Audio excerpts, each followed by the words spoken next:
Hola, buenos días. Mi nombre es Maxielis Schneemann. El día de hoy vamos a hablar de los elementos semiólogos de la comunicación de la filosofía persa. El primer punto es el basamento filosófico de Persa. Se cree que también es uno de los más antiguos monoteístas en la historia de la religión. Defendió una filosofía ética basada en la primicia de los buenos pensamientos, Pendar Enik, palabras, Gostar Enik, buenas obras, Gerdar Enik. En la doctrina de los persas se halla el dualismo, que después se ha presentado bajo diversas formas en el maniqueísmo antiguo y moderno, pero también se descubre en el Set Avesta, los vestigiosos de las tradiciones primitivas, los dogmas de la unidad de Dios, de la creación, de la inmortalidad del alma, de los premios y los castigos de la vida futura, siendo notable que se encuentra en el mismo error de la dualidad de los principios. Un rastro de lo que nos enseña nuestra religión sobre la rebeldía de algunos espíritus y sus luchas, en los que permanecieron sumisos a la voluntad del Creador.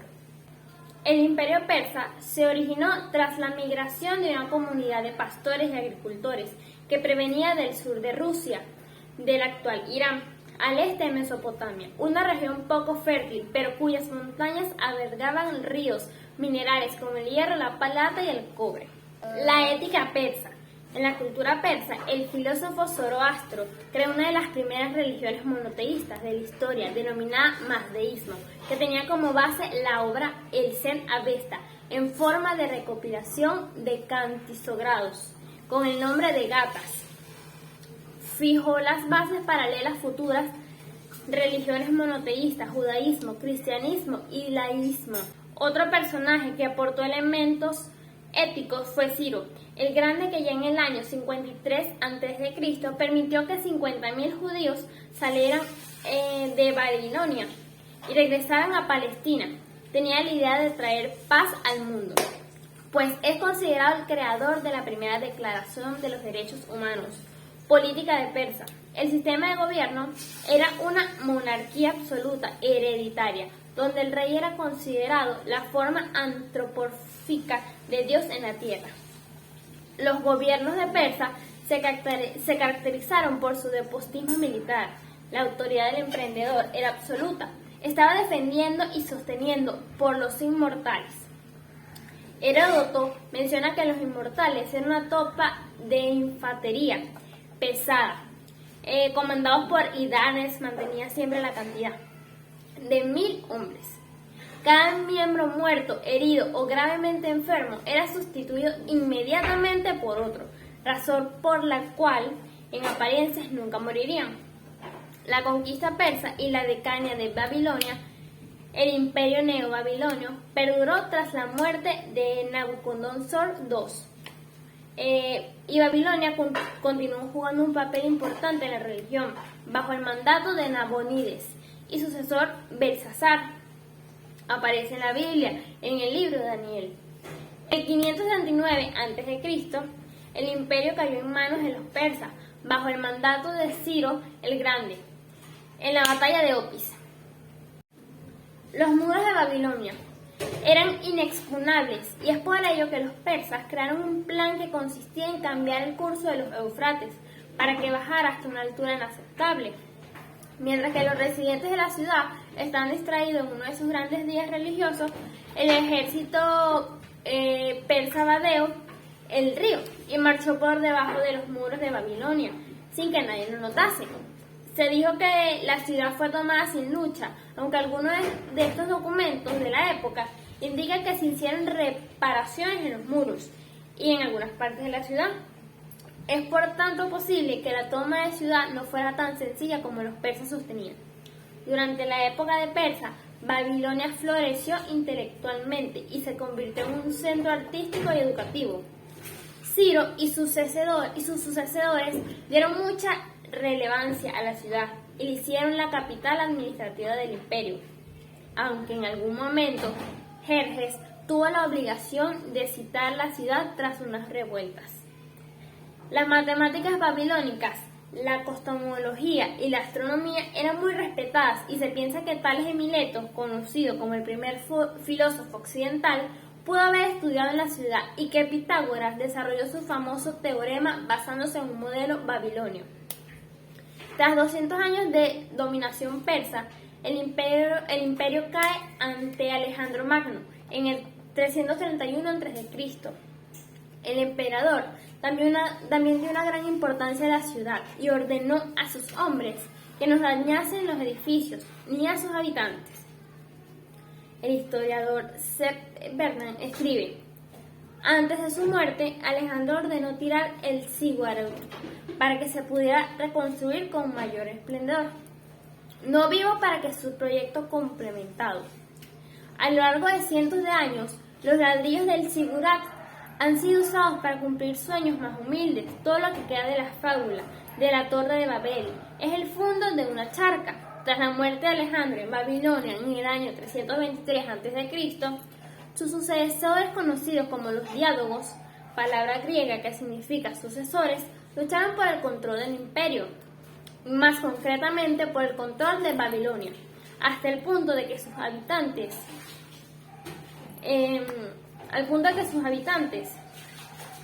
se exiliaron para sobrevivir. Según algunos documentos antiguos, fueron realojados. Para cuando los partos gobernaron la religión en el año 141 a.C., Babilonia había sido abandonada y había caído en el olvido. La ciudad fue poco a poco convirtiéndose en una ruina, a pesar de un breve periodo de resurgimiento durante las persas. Nunca se acercó a su antigua grandeza. Los musulmanes conquistaron estas tierras en el 650 después de Cristo, y lo que quiere que quedara en la ciudad fue arrasado con el tiempo y quedó enterrado bajo la arena. Siglos después, los europeos comenzaron a explorar esta área, volviendo a casa con artefactos. Estos bloques escritos en cuneiforme y las estatuas llevaron a acrecentar el interés y la religión durante el siglo XXI después de Cristo. Los principales filósofos de Persa fueron Al-Biruni, Abul Hasan Muhammad, Yusuf, Avicena, Ayain, Al-Badawi, Al-Farabi, Muhammad, Al-Ghazali, Omar Khayyam, Nasser Horouz, Abu Sa'id, Masih, Mazda, Muhammadá, Al-Barahuri, Muyasadra, Al-Razi, Fakhr al-Din, Hadith Besabari, Shirazi. El libro sagrado de la antigua persa era Avesta. El zoroastrismo, también conocido como mazdaísmo, es la religión del Estado persa del siglo VI a.C., que tiene como principio la existencia del bien y del mal. Aproximadamente en el siglo VIII después de Cristo fue sustituida por el islamismo con la caída del imperio sasánida. El zoroastrismo es fundado por el profeta Zoroastro y sus enseñanzas. Se centraron en la naturaleza moral y espiritual del ser humano, así como el encuentro entre el bien y el mal, teniendo el hombre la libertad de la elección moral entre lo bueno y lo malo. El zoroastrismo es una religión monoteísta por su culto exclusivo a Ahura Mazda, que equivale a Dios para los cristianos, y dualistas por la existencia de las constantes luchas entre el bien y el mal. Inversiones del persa: el acero al cromo, similar a lo que conocemos hoy como acero para herramientas o acero inoxidable. Se fabricó por primera vez en Persia, casi un milenio antes de los expertos pensaban. Relación comunicacional de los persas. Idioma. El persa o farsi es una lengua hablada en Irán, aunque podemos encontrar comunidades persa-hablantes en Afganistán, Tayikistán, Uzbekistán, Azerbaiyán, Rusia, Irak, Omán, Emiratos Árabes y Pakistán, sin contar que los centenares de milenios de persas hay en diáspora. El nombre de este idioma en español es persa o farsi. La hizo la Academia de la Lengua y la Literatura Persa y otras muchas fuentes que denominan de esta manera la lengua. La palabra farsi es la actual designación del idioma tanto en persa como en árabe y fue originalmente la forma arábiga para expresar Parsi, el antiguo nombre del idioma debido a la carencia del fonema P en árabe estándar. El persa, dentro de la familia indoeuropea, pertenece a las lenguas idoranias, que a su vez se dividen en las lenguas iranias y lenguas indonarias. El persa es una lengua ironia noroccidental y está documentado con diferentes variantes desde hace más de 25 siglos. Naturalmente, en todo el periodo documentado la lengua ha cambiado notablemente, por lo que el persa más antiguo es una lengua ininteligible para un hablante de persa moderno. El alfabeto del persa es moderno, aunque utiliza el mismo alfabeto arábigo que la lengua árabe. El persa añade 4 letras y cambia la forma de las otras 2. La lengua persa es completamente distinta a la árabe, con una producción fonológica y una gramática particular. Las marcas diacríticas que se utilizaron en el alfabeto arábigo o harakat se usan también en el persa, aunque las vocales señaladas por estas marcas son lógicamente las del persa.